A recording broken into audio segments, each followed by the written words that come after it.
That's about a 3-inch group fired at over 20 yards offhand with a Beretta 92FS, and it reflects my ability to shoot the pistol more than the accuracy of the pistol itself.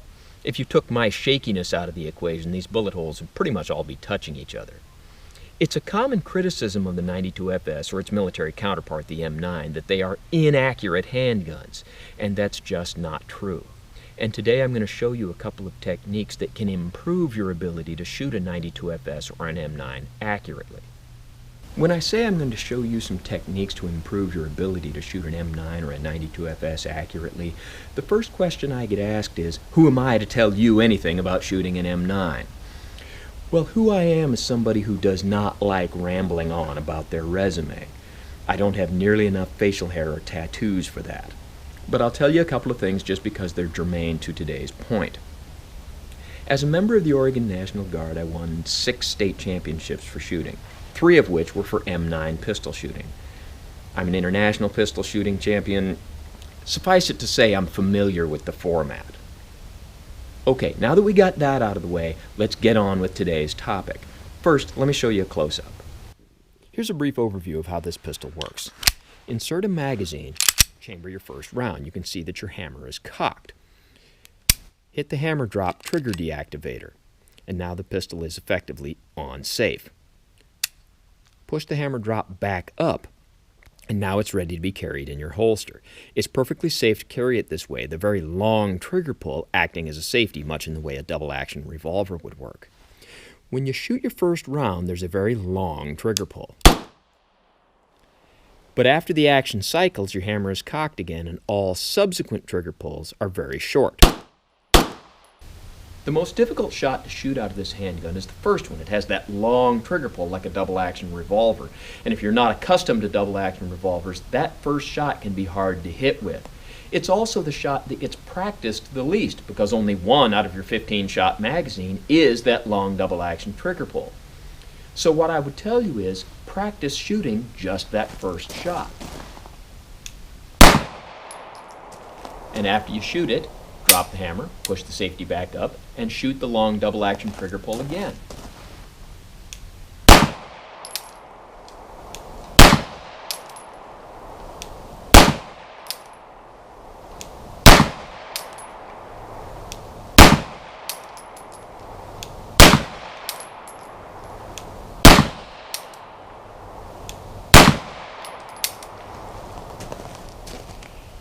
Now let's take a closer look at the target.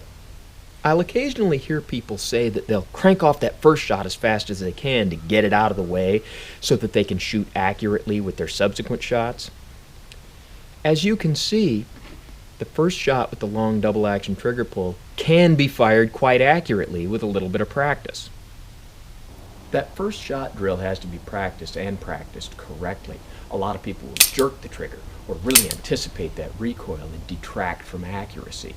It has to be a steady squeeze to the rear, but it also has to be timely. You'll see people that want to pull that trigger really slowly, trying to be precise, and it takes forever. That'll detract from your accuracy as well. It has to be a timely trigger pull, and there's a sound effect I use to try to illustrate how long the trigger pull should take. Shaboom, shaboom, shaboom, about that fast.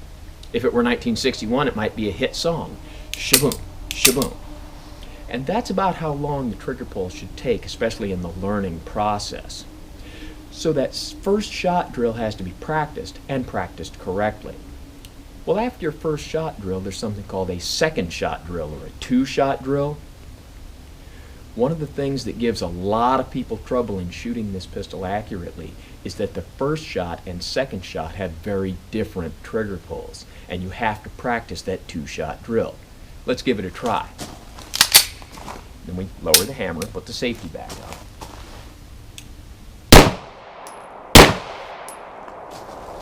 Just like that. And then lower the hammer, put the safety back up, and do it again.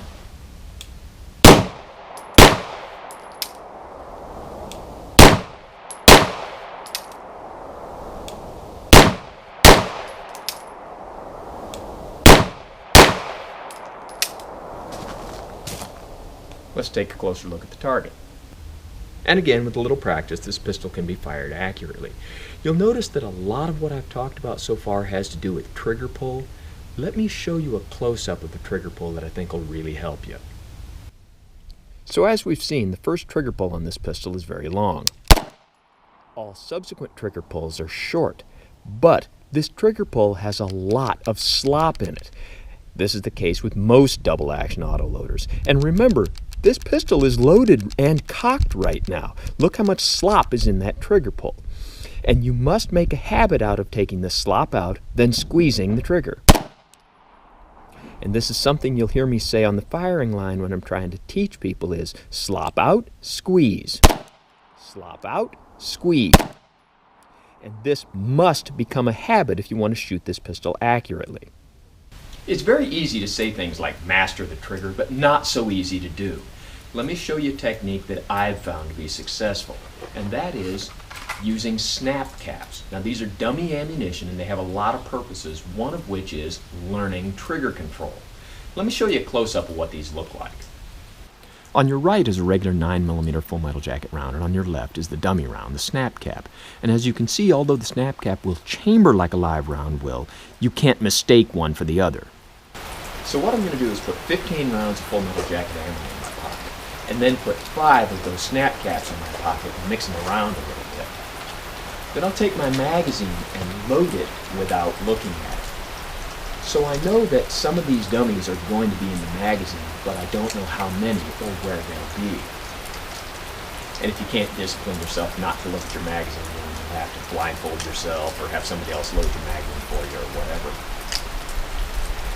And what happens is, when I'm shooting with people on the firing line and I'm telling them about trigger control and anticipating recoil, a lot of people don't really get what I mean until they drop the hammer on a dummy round and anticipate the recoil so much that they practically fall forward. Then it becomes very real.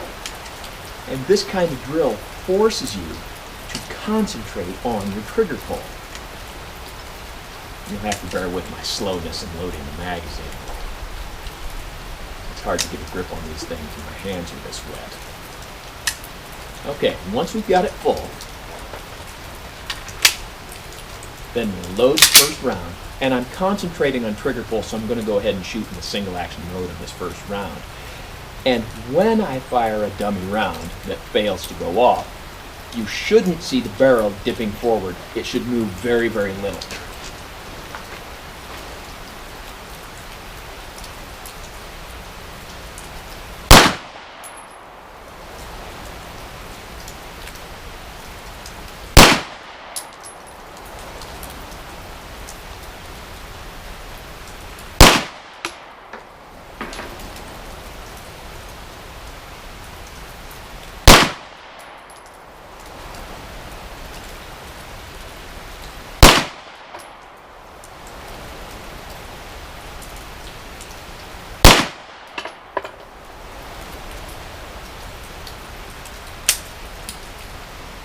And it didn't move at all. Now I'll recover that and put it back in my pocket.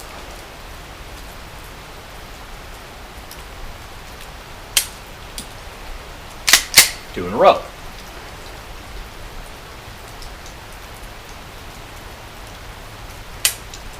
Okay, 3 in a row.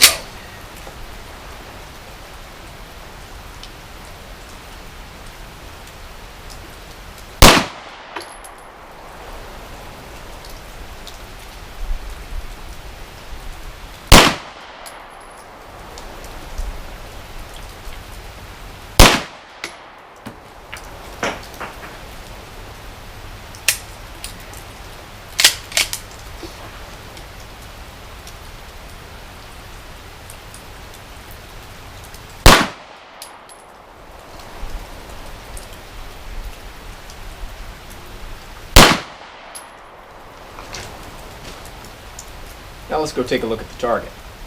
And there you go. And when you're concentrating on that trigger pull, you can shoot good groups. Really, the group's only as big as it is because it's so wet that there was enough rain on the pistol I was having trouble seeing the sights. So far we've talked mainly about the trigger pull, and that is by far the biggest problem with shooting this model accurately. But there's one more thing I want to cover, and that's the grip. This is a double stack 15-shot 9mm. I've fired double stack 15-shot 40 Smith & Wessons that still had a smaller grip than this handgun does. I have an average to above average sized hand, and this pistol has a grip that's still just a little bit bigger than I'd really like, and that's the problem for a lot of people. And this is where your support hand comes into play. Now, whether you use an isosceles stance or a Weaver stance or whatever, your support hand is for support. But with this particular model, a lot of people have to make it part of the grip they acquire to compensate for the fact that this pistol has a grip that's too big for most people. And there's a few different ways to do it, and you've got to find the way that's right for you. But you make that support hand part of the grip, and this helps you hold the pistol a lot steadier.